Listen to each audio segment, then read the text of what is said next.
jika benar terjadi ada oplosan Pertamax? Kita bahas bersama anggota Komisi 6 DPR RI Rifki Abdul Halim, peneliti Selyos Muhammad Saleh, dan pengamat otomotif Fitra Eri. Selamat malam Mas Rifki, Mas Saleh, dan Mas Fitra. Selamat malam. Malam, saya ke Selyos dulu, ke Mas Saleh. Dari 519 aduan publik yang masuk ke posko LBH dan Selyos, apa saja keluhan kerugian warga yang realnya yang diadukan, Mas? Iya, yang pertama hari ini sejak tanggal 26 kami merilis posko pengaduan, sudah ada 526 aduan yang masuk. Sudah lebih banyak ya? Karena prosesnya masih berlangsung, memang masih kami dalami. Karena kami menutup posko pengaduan ini rencananya sampai tanggal 5 Maret ya. Ya. Tanggal 5 Maret, sehingga sampai hari ini memang masih kami verifikasi dan masih kami dalami. Yang salah satunya tadi seperti di pengantar liputan, yang ditanyakan ke masyarakat kerugian misalnya yang diderita kalau mengonsumsi Pertamax secara rutin, menggunakan Pertamax secara rutin 2018 sampai 2023. Nah, apa saja sebenarnya kira-kira masalah yang coba digali sampai saat ini, Mas? Meskipun masih diidentifikasi ya dan masih dikumpulkan, tapi apa kira-kira garis besarnya? Iya, ada beberapa pertanyaan inti yang kami konfirmasi. Yang pertama, rata-rata konsumen kira-kira akan menggunakan BBM jenis apa? Nah, itu yang kami identifikasi. Kemudian sejak kapan konsumen itu mengkonsumsi bahan bakar tertentu, misalkan rentang tahun 2010 misalkan sampai tahun 2025 atau rentang tahun 2018 sampai tahun 2025. Kemudian kami juga mengendalami intensitas, seberapa sering mereka mengisi dan apakah ada semacam dugaan oplosan ini berimbas pada kendaraan yang dialami oleh konsumen. Kemudian juga kira-kira jika kerugian itu dialami, paling banyak dialami dalam hal apa? Misalkan apakah kendaraan atau ekonomi. Dan jika pemerintah atau Pertamina ya tidak mengoplos RON 92 dari 90 ke 92, kira-kira sisa belanja uang apa ya saja yang bisa digunakan untuk kebutuhan masyarakat. Jadi kami bertanya hal-hal yang sifatnya basic dan fundamental dari kebutuhan masyarakat. Ya, basic fundamental ya, tidak hanya soal oplosan aja, tapi sisa selisihnya jikalau uang segitu yang harusnya membeli RON 92 tapi dapatnya RON 90 itu seperti apa ya? Itu yang masih dicoba digali. Ya. Nah, kalau dari Mas Fitra, dari segi kendaraan saya tentu ke Mas Fitra. Memangnya kalau benar ada oplosan, apa dampaknya untuk kendaraan yang bisa dirasakan secara langsung? Karena kan sekarang publik masih was-was ya, apakah betul yang selama ini diisi adalah oplosan atau tidak Pertamax-nya? Ya, terlepas dari faktanya seperti apa, jika memang sebuah kendaraan itu mengonsumsi bahan bakar dengan spesifikasi di bawah kebutuhan minimalnya, itu akan memiliki dampak yang buruk. Yang paling ringan adalah tenaganya berkurang, konsumsi bahan bakarnya menjadi boros. Sedangkan konsekuensi yang lebih berat dan kemungkinan terjadi dalam jangka panjang adalah filter bensin bisa tersumbat, injektor bisa tersumbat, dan yang paling parah adalah mesin bisa mengalami kerusakan mekanikal di dalamnya. Karena bahan bakar itu seperti makanan untuk mesin. Seperti tubuh kita, makanan sehat, tubuh kita jadi sehat, makanan tidak sehat, tubuh kita jadi sakit. Oke, jadi kalau oktannya atau kebutuhannya di bawah yang semestinya itu bisa langsung terasa semestinya ya Mas Fitra ya? Ya, betul. Biasanya yang paling awal dirasakan adalah tenaga yang berkurang dan konsumsi bahan bakar yang lebih boros daripada biasanya. Tapi kan ini masalahnya rentangnya cukup panjang ya, 2018 sampai 2023. Mungkin masyarakat juga sulit membedakan ini yang selama ini diberikan ke kendaraannya itu betul-betul Pertamax atau tidak. Nah, dalam jangka waktu yang sudah panjang ini bisa atau tidak dicek, dan apa yang bisa dilakukan konsumen untuk deteksi awal setidaknya, Mas? Sebenarnya kalau misalnya mereka sudah mengganti bahan bakar sekarang dengan mungkin yang lebih bagus, tapi sudah terjadi kerusakan dari 2018 sampai 2023, agak sulit untuk mendeteksi kerusakannya itu karena apa? Karena penyebab kerusakan mesin itu banyak. Nah, yang harus dilakukan konsumen adalah memiliki data apakah benar mereka membeli Pertamax di kurun waktu tersebut, kemudian konfirmasi dari bengkel resmi kerusakan tersebut memang akibat bahan bakar, dan biasanya pada saat kerusakan itu harus segera dilakukan pemeriksaan ke bengkel, karena kalau sudah berlalu gitu, ini saya rusaknya udah dari tahun 2020 misalnya, tapi baru sekarang mengklaim, itu agak sulit menurut saya pembuktiannya. Oke, tapi setidaknya kalau ada kerusakan akibat bahan bakar dan tidak, itu bisa dideteksi di bengkel resmi misalnya begitu ya Mas Fitra ya?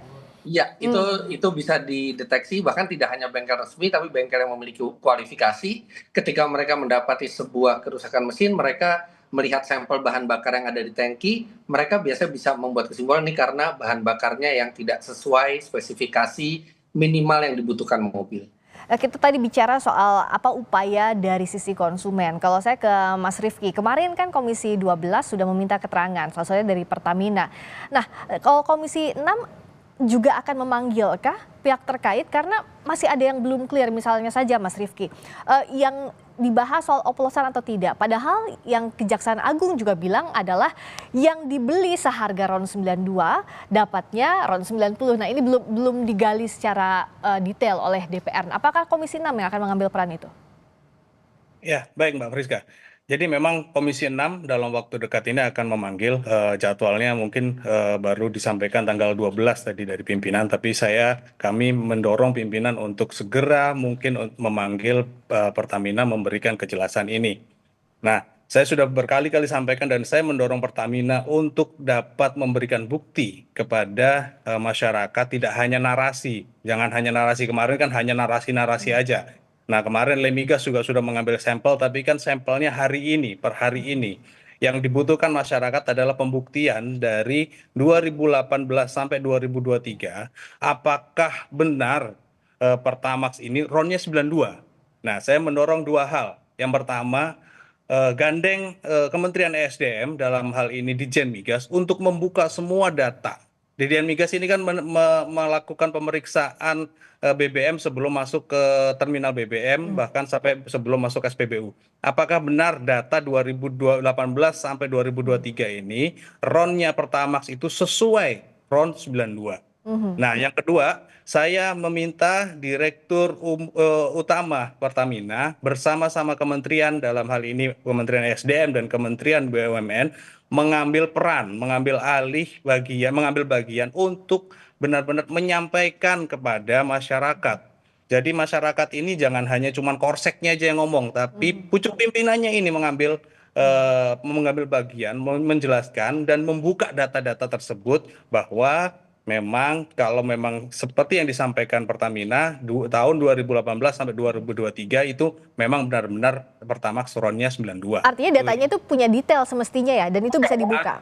Iya, harusnya Ditjen Migas dalam hal ini Lemigas harusnya punya data-data itu dari 2018 sampai 2023. Itu harus bisa dibuka, itu harus disampaikan ke masyarakat agar kepercayaan masyarakat ke Pertamina ini kembali gitu. Oke.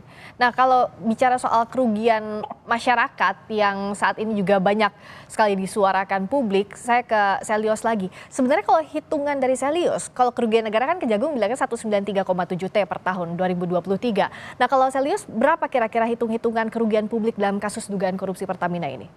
Iya, kenapa kemudian LBH Jakarta dan Selyos membuka posko ini? Karena sejak awal kami memperhatikan memang Kejaksaan kan fokus pada kerugian keuangan negara, tetapi luput pada menghitung kerugian konsumen. Nah, dalam simulasi kami menghitung bahwa jika asumsinya semua pusat-pusat SPBU itu menggunakan Pertamax oplosan, kerugian yang dialami oleh konsumen itu sebesar 47 miliar per hari atau 17,4 triliun rupiah per tahun. Wah, 47 miliar per hari itu dalam hitung-hitungan kerugian dalam bentuk apa, Mas, garis besarnya? Dalam bentuk kerugian langsung yang dialami oleh konsumen, dalam bentuk konsumen loss yang berpotensi mereka alami apabila RON 90 yang digunakan padahal mereka membeli RON 92. Jadi itu asumsi apabila semua pusat-pusat SPBU di Indonesia itu menggunakan RON 90 padahal yang dibeli RON 92. Jadi asumsi itu yang kami pakai. Tapi kan sampai hari ini kan memang Kejaksaan Agung dan Pertamina belum mampu membuka data tentang waktu 2018 sampai 2023 itu di daerah mana saja. Nah, ini yang akhirnya kami membuka Posko laporan ya? masyarakat ya posko untuk mengidentifikasi dan sebagai bentuk partisipasi masyarakat untuk melakukan Oke. pengawasan dan kita kan butuh Ya. juga informasi-informasi alternatif dari masyarakat. Oke, saya terakhir singkat-singkat saja karena waktu kita terbatas, Mas Fitra, apa dari segi konsumen yang harus dikejar dalam hal ini? Ya, sekarang ini konsumen kehilangan kepercayaan ke Pertamina karena apa yang terjadi itu sangat menyakiti hati masyarakat. Apalagi kalau kita dengar keterangan dari Kejaksaan Agung, RON 88 atau RON 90 itu dicampur dengan RON 92 untuk menghasilkan RON 92, yang mana itu tidak mungkin karena pencampuran RON itu adalah volume base. Jadi 50% oktan 90 dicampur 50% oktan 92 itu hasilnya 91. Jadi berapapun RON yang lebih rendah ketika dicampur dengan 92 tidak akan mencapai 92. Nah, sekarang dibutuhkan banyak hal dari Pertamina untuk membuat masyarakat percaya kembali. Pertama, investigasi ini harus transparan dan menyeluruh. Kemudian harus dilakukan perubahan total di Pertamina untuk membuat masyarakat percaya bahwa kedepannya tidak akan terjadi seperti ini lagi. Ya, mengembalikan kepercayaan publik bagaimana Mas Rifki? Selain tadi memanggil pihak Pertamina, bagaimana juga masyarakat bisa mengejar dan mempertanyakan apa saja kerugian yang sudah diderita dan apa yang kompensasi yang bisa diberikan? Singkat saja. Ini kan sekarang, Mas Rifki, silakan.